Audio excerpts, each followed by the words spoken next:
one more thing too, I have a video I want to play, and there's a couple pictures, and so after the video, I think I have to speak a little bit to this.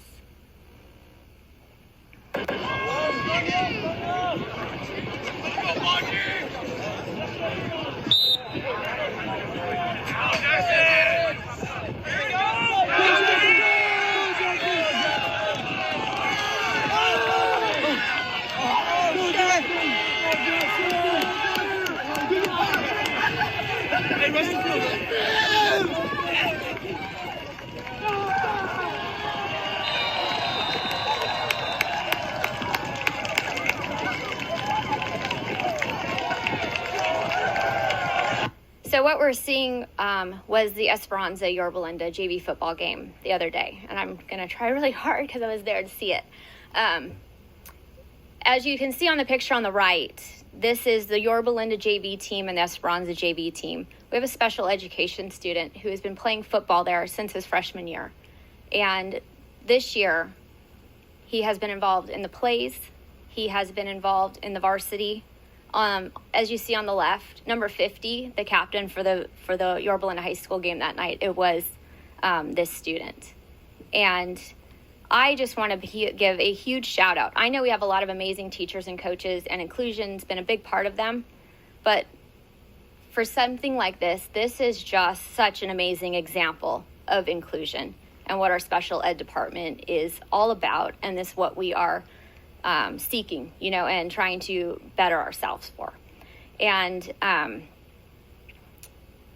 I got a phone call from this student's mom, and this one really hit home. The student wasn't feeling great one morning, and was kind of just deciding, should I go to school or not? And they were kind of debating, and maybe you should stay home. And he says, no.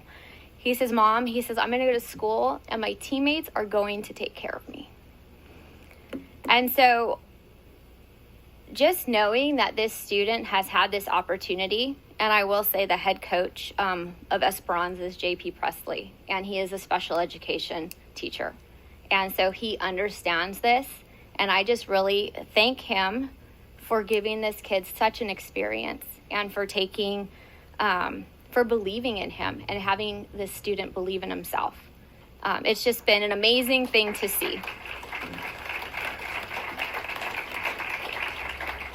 And so, and I was there to witness it, and there's been a lot of, watching this certain student, because my kids have attended school with him, for a while now. And so just to see this progression has just been amazing. And I mean, there's been a couple instances where he's been involved in certain sports, and everybody's looking in the audience at each other, we're going, you're not crying, I'm not crying, you're not crying, but we're just crying because it's just such a thing to see. And so I just wanted to bring this up tonight, because I just think that we should, every student every day is kind of something that I've been saying since 2020, and this is just such a great representation of inclusion and believing in oneself. And wherever this student goes in his life, he's going to have these memories. But not only that, is these teams like Yorba Linda High School, their bench cleared and ran down the field with him. Esperanza's bench cleared and they ran down. And then now he says, I'm going to go to school today, even though I'm not feeling great, because my teammates are going to take care of me. And so that's just a special thing, and I'm just so appreciative. And I'm glad I didn't kind of get teary-eyed tonight, because I was, when I was writing my thing here and sending the video, I was a little teary-eyed. And so another thing I wanted to kind of, with all this and with the video and bringing it back in, I know last month I talked about the months. We have our 9 or 10 months where we celebrate different groups. And sometimes my statements get misstated to public or what I meant. But when we look at things like this, and we talk about the students in our campuses, and what my intention and what my thoughts were the last time is, instead of focusing on 10 months of a group or two, we should be focusing on all students like this. Because when we just generalize, like, do our students know each other, and do we have the type of care that that this football team has done with this one student? Do we know who's sitting next to each other in our classrooms?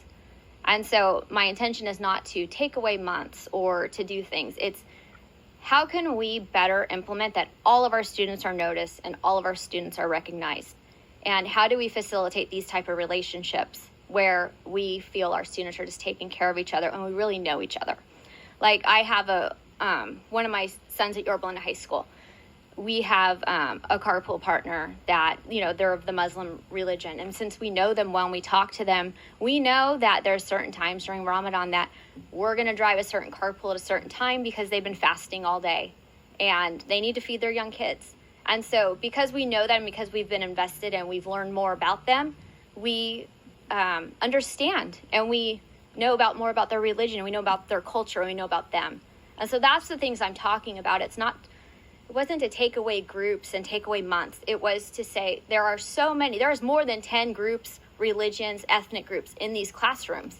And so are we taking the time to recognize all the students? And are we taking the time in the classrooms to, get to know them? Or are we focusing on maybe people that have passed away or are, public figures somewhere? I think we should focus on our students. That's how you have these relationships, and that's how you get to know each other. And when we focus on our students, when we focus on the needs and the acceptance and just really getting to know them as a person, even if they're different skin color, religion than you, I feel like that's when we all come together. And so that was my intention when I made this statement last month. And then I thought, well, I'm going to clarify that tonight so everyone knows where I was coming from. And so once again, I just want to thank the Esperanza, head coach and the entire team and all of the teachers and the coaches and the staff who are making a difference and are doing things like this.